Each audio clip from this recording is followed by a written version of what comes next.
बच्चों, आज मैं कक्षा 10 गद्य का पहला लेसन जिसका नाम है कवि कुलगुरु कालिदास मने कवियों के कुलगुरु कालिदास वाले चैप्टर को पढ़ाने जा रहा हूँ। ध्यान से देखें। यदि हमारी वीडियो पसंद आए तो लाइक एवं सब्सक्राइब अवश्य करें। देखें, दिया है महाकवि कालिदास संस्कृत कविनाम मुकुटमणि अस्ति। महाकवि कालिदास माने महाकवि कालिदास संस्कृत कविनाम संस्कृत के कवियों में मुकुटमणि माने मुकुटमणि अस्ति हैं। महाकवि कालिदास संस्कृत के कवियों में मुकुटमणि हैं। न केवलं भारत देशस्य अपितु समग्र विश्वस्य उत्कृष्ट कविषु स एकतमः अस्ति। न केवल भारत देश के अपितु बल्कि समग्र संपूर्ण विश्व के उत्कृष्ट कविषु माने उत्कृष्ट कविषु कवियों में स माने वह एकतमः माने अकेले अस्ति हैं। वह न केवल भारत देश के बल्कि संपूर्ण विश्व के उत्कृष्ट कवियों में अकेले हैं। तस्य अनवद्या कीर्ति कौमुदी देश देशांतरेषु प्रसृता अस्ति।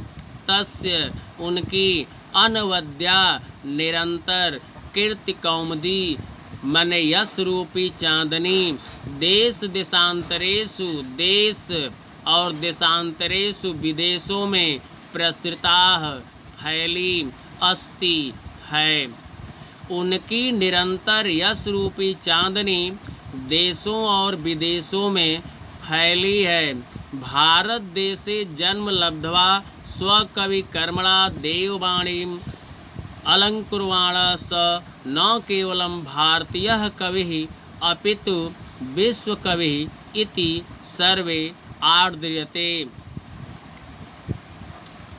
भारत देश में जन्म लब्ध्वा लेकर स्व अपने कवि कर्म के द्वारा देववाणी संस्कृत को अलंकृत करते हुए अर्थात सुशोभित करते हुए स मने वह कालिदास न केवल भारतीय कवि हैं अपितु बल्कि विश्व कवि हैं इति यह सर्वे सभी के द्वारा आदर किया जाता है। भारत देश में जन्म लेकर अपने कवि कर्म के द्वारा देववाणी संस्कृत को अलंकृत करते हुए या सुशोभित करते हुए वह न केवल भारतीय कवि हैं बल्कि विश्व कवि हैं, ऐसा सभी के द्वारा आदर किया जाता है। पूरे कर देखें। महाकवि कालिदास संस्कृत के कवियों में मुकुटमणि हैं। वह न केवल भारत देश के बल्कि संपूर्ण विश्व के उत्कृष्ट कवियों में अकेले हैं। उनकी निरंतर यश रूपी चांदनी देशों और विदेशों में फैली है। भारत देश में जन्म लेकर अपने कवि कर्म के द्वारा देववाणी संस्कृत को सुशोभित करते हुए वह न केवल भारतीय कवि हैं बल्कि विश्व कवि हैं, ऐसा सभी के द्वारा आदर किया जाता है। वाग्देवता आभरणभूतस्य प्रथितयस्य कालिदासस्य जन्म कस्मिन् प्रदेशे काले कुले च अभवत्। वाक देवता, वाक माने वाणी की, देवता माने देवी, वाणी की देवी सरस्वती के आभरणभूतस्य आभूषण से प्रथित यश, प्रथित माने प्रसिद्ध, यश माने यश वाले, प्रसिद्ध यश वाले कालिदासस्य कालिदास का जन्म कस्मिन किस प्रदेशे प्रदेश में, काले काल में, च और कुले कुल में अभवत हुआ था। वाणी की देवी सरस्वती के आभूषण से प्रसिद्ध यश वाले कालिदास का जन्म किस प्रदेश, किस काल अथवा किस कुल में हुआ था? किम च आसीत तत् जन्मवृत्तम, तत् मने उनका, जन्मवृत्तम मने जीवन परिचय, किम मने क्या, आसित मने था, उनका जीवन परिचय क्या था। इति यह सर्वम सब कुछ, अधुना अपि, अधुना मने आज,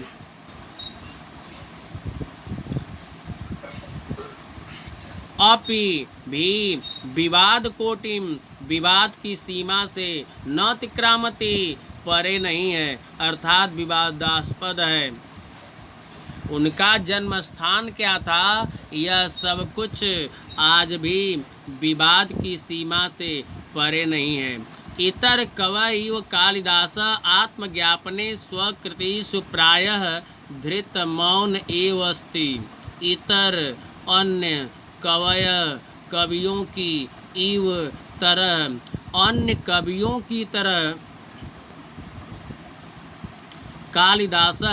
कालिदास आत्मज्ञापने अपने विषय में, स्वकृतिषु अपनी रचनाओं के विषय में, प्रायः धृत मौन एव अस्ति माने मौन धारण किए हुए हैं। अन्य कवियों की तरह कालिदास अपनी रचनाओं के विषय में प्रायः मौन धारण किए हुए हैं। अन्ये अपि कवयः तत्नाम संकीर्तन मात्रात् एव स्वीयां वाचं धन्यां मत्वा मौनम अवलंबन्ते।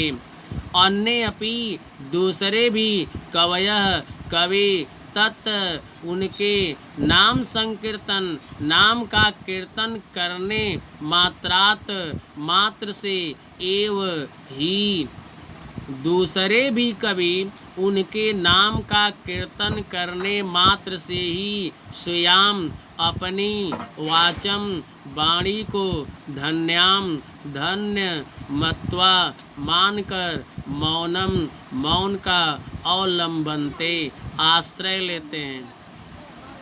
दूसरे भी कवि उनके नाम का कीर्तन करने मात्र से ही अपनी वाणी को धन्य मानकर मौन का आश्रय लेते हैं। तथापि अंतः वैसाच्यम अनुसृत्य समीक्षका कवि परिचयम यावत् शक्यम प्रस्तुवन्ति। तथापि फिर भी अंतः आंतरिक और बहि बाहरी साक्ष्यम साक्ष्य का अनुसृत्य अनुसरण करके समीक्षक कवि परिचयम कवि परिचय को यावशक्यम अपनी शक्ति के अनुसार प्रस्तुवन्ति प्रस्तुत करते हैं। फिर भी आंतरिक और बाहरी साक्ष्य का अनुसरण करके समीक्षक कवि परिचय को अपनी शक्ति के अनुसार प्रस्तुत करते हैं। पूरे कर देखें। वाणी की देवी सरस्वती के आभूषण से प्रसिद्ध यश वाले कालिदास का जन्म किस प्रदेश, किस काल अथवा किस कुल में हुआ था? उनका जन्म स्थान क्या था? यह सब कुछ आज भी विवाद की सीमा से परे नहीं है। अन्य कवियों की तरह कालिदास अपनी रचनाओं के विषय में प्रायः मौन धारण किए हुए हैं। दूसरे भी कवि उनके नाम का कीर्तन करने मात्र से ही अपनी वाणी को धन्य मानकर मौन का आश्रय लेते हैं। फिर भी आंतरिक और बाहरी साक्ष्य का अनुसरण करके समीक्षक कवि परिचय को अपनी शक्ति के अनुसार प्रस्तुत करते हैं।